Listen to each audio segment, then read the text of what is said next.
Rob Rowan and Brett Rasmussen, the mortgage broker, left fielder or left center, for the Nebraska Barons. Yeah, Nebraska Barons, yep. And so you missed out on our Chicago tournament. You were out there getting certified, just certified in mortgage brokering or just certified? Certified to instruct other brokers on classes and things. So it was kind of a good time and good certification time, but I missed the tournament. So. Well, they said you were certifiable, so I think that I think you proved the point there. Yeah. Yeah, some people say a lot about me during this game, I tell you. Can't believe everything you hear, Rob. No. But with you, I give a big part of it. Let's see what Bill Wolf, who he was grounded out in his first at bat, so he's the leadoff batter for the Pioneers out of Columbus, and it's nice to see you got Minnesota. You got Chicago, and then you got Columbus. Yeah, Columbus in there. And Tampa, got it. And Tampa, Yeah, we're getting some different teams in here. That's what I was so happy to see, that when we play the Pioneers Day close, that could go foul. Pop it up, foul ball. It's good to see some new talent and new teams. It's fun because, gosh, we play a lot of the same teams all year, and it's fun to see some new teams come out here and compete against us and have a good time. Compete, yeah. Competing. Competing's just fun. Compete against us. Yeah. Yeah, but. Yeah, when I first came out to play this sport, I wasn't sure exactly what I wanted to do, but then the competition got a hold of me. And ooh, nicely hit ball, but that is going to be an easy out. Junior used to also be the goalie for the United States sled hockey national team. Yeah. Got some gold. He's got a good glove over there. He's still used to seeing pucks coming at him. But actually, they don't. These balls are a little slower than the hockey sticks they hit at him and pucks they hit at him. Well, they actually don't. You ever seen the sled hockey pucks that they use? They do whiz around. They're not the heavy pucks like you see in a hockey game, but those things can really whip. Yeah.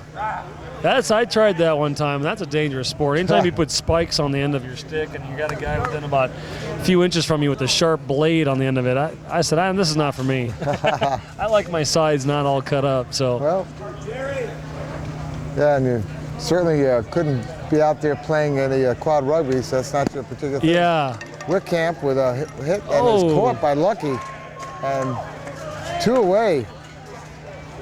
Yeah, I always wanted to develop a quad rugby league for amputees. Quads. Yeah, I think that might get kind of scary. What do you think about that, Rob? All the quad rugby that you see, throw some amputees in there. What do you think about that? There would be some crushing going on. We'd have to make all new chairs, wouldn't we? Yeah. But I'll tell you what, I'd like to see you take a hit from Joe Wilmuth and say that that's an easy experience. I don't know if you ever watched him for Lakeshore. He's the monster of the quad rugby thing. They have a fund, the Joe Wilmuth Fund, for all the bent axles and stuff. Oh, really? I mean, one game I was called the game, I predicted he was going to knock over 7 chairs, and he only knocked over 6. Hey, you got a good line set, though. I like your line set ability. Yeah, we were putting money on it, I like that. You're a gambler, too? I'm a huge gambler, so I love setting lines. My team always wants to know what the over-under is that we're going to score per game, so we have an opportunity to score more. So we get stuck in some of those deals if we don't get competition in there. So we like to wager some money on some games. All right. I can just see the scandal now. The Nebraska Barons, what do they call that? The Black Sox? The Black Sox scandal? The Black Barons scandal. Black Barons scandal. Okay. Yeah, I don't know. I haven't opened up the ASA book in a while. I don't know if gambling's allowed in there. But just between friendly teammates. You've heard that before between Tiger Woods and stuff, I think. Valdez Bradley, by the way, he was that great catch that he had early on, and he's away. And I'll tell you what, that was 1, 2, 3 for the Pioneers. They got no hits on that, and they're still living off of those 3 runs in the last inning. And the Saints are coming up to bat. So, but meanwhile, the Pioneers have put altogether 4 hits in the whole game. And these Saints, they've actually, let me see, they have 1, 2, 3, 10 hits at this point. And they've got 7 runs. Look at the board over there to see who the Saints played the last game before this. Did you notice who they were playing? I know before that, earlier they played the Twins. The Cubs, they played the Cubs, and it was a 2-1, I think. It was a slow-scoring game again. So this is just a funny game, like how some team can come out here and score 15, 17 runs, Next game, they score 2 runs. And you can see the last game, I think they won 2-1. I think it's what I heard over there from their field. And I think that was the end of the Cubs for this tournament, right? no, they're over here playing behind us. Oh, That's where I they're got still stuck good. at over there. I was thinking we were announcing that game. They're over there playing. I think they're against the White Sox. Okay, They're well, playing them for that'll give it the baseball. final Chicago experience there. Okay. That's funny. There's so many Chicago teams and Minnesota teams. It's crazy. But you seen know. our bench today, didn't you? We could have like 3 teams for how many people we were subbing in today. I Could know, you I keep know. track of all that today? No, I just figured they all looked alike. They're all from Nebraska. They're all from Nebraska. We don't have very much diversity either, so you can tell. We're pretty much corn-fed Nebraska. Ooh, Jerry Anderson with a nice That's going. hit Oh, and a throw to first in time. I love that play out there. When I first started, I got so much harassment for standing in my chair because I could stand pretty well. I think I've seen this year more people stand every 3, 4, or 5th play than I've seen in the last 6 years I've been playing. So Well, you know, I was talking with Andy Byrne, who was at the Veteran Games, and on the way back, we were flying back to Tampa, and he said, and his challenge to you is try hitting that home run strapped down. yeah, That's what he said. who said that? Andy Byrne, the first baseman for the Rays. He said- wants to see me do that. He said, I want to see Brent hit that same home run strapped down like I am. Okay. So, okay? I've heard that from a few people, and I want to kind of challenge them because I had an issue. I love challenges. I like to prove and disprove the You theory. challenge him to stand up? No. Oh, Connor Downs with a shot. That could be good. And he is safe, and he can go to second this time. Oh, he's sending him. Turn I don't know if he's around. got a chance. He's flying, though. He got it Yeah, easy. this time he was paying attention, and he got there. Got to second. Remember that last time? Hey, he you can got learn. stuck. You don't want to get yelled at again. Yeah. That's what I always say. Yeah, Connor Downs. No, I'd love to. Look how high up he is in that chair. Hey, it looks like a lot of these guys come out there in the Basketball basketball chairs, chair, and they're yeah. used to sitting 21 inches. And that's hard to play defense, though, too. And that's people don't realize that sitting 21 inches, it's hard to reach down to the ground, It's good if feel the you- ball perfectly, and throw it to first. Sitting so high, but I understand it's expensive to have 2 It's good for chairs. getting the one that's going to go over your head, maybe. Yeah, for sure. Yeah, well, that's another thing. And I do want to thank your Colors Wheelchair, our sponsor of the game. Oh, Yeah, yeah. Colors, great chairs. And They are very good chairs.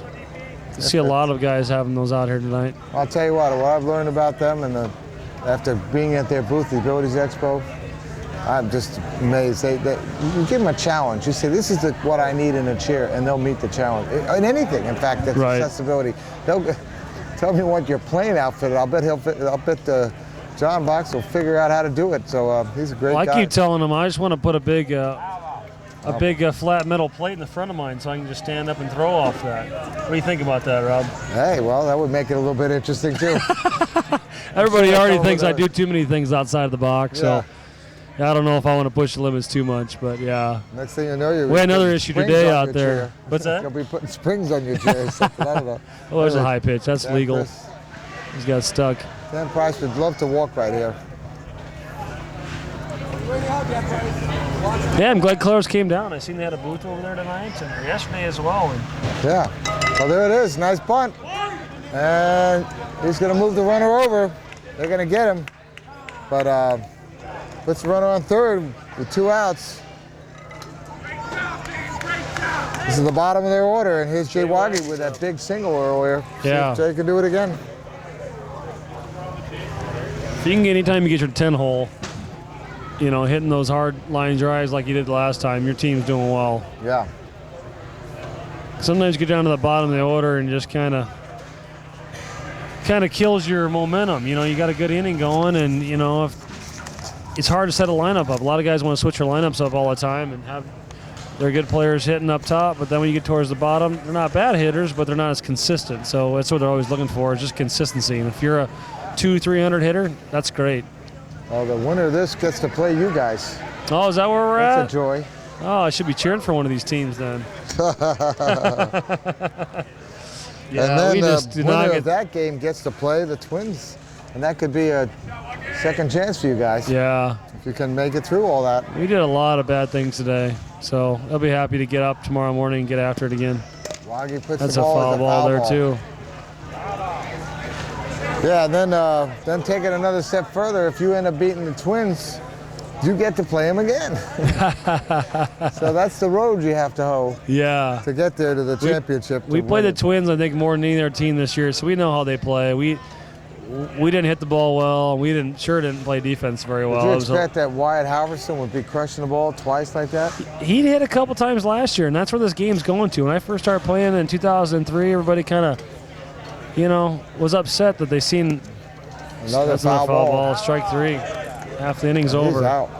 But a lot of guys were so upset, saying, I changed, not upset, but they're just saying, well, nobody else can do that. Nobody else on our team's going to be able to hit like that. So your team's always going to be much better. Well, I'm looking at the past 2 years. We were up in Mankato 2 weeks ago, and every team had a person that had a home run on their team. So it's a matter of pushing the limits a little bit and getting better, whatever sport it is, wheelchair basketball, quad rugby, sled hockey, whatever sport we're playing. Sometimes you got to have somebody that comes along that pushes the envelope a little bit and gets increase of competition. Yeah, we may have to break here for a quick moment. We're on X-Able, and that's the end of the third inning. We'll be back in a minute for the fourth inning.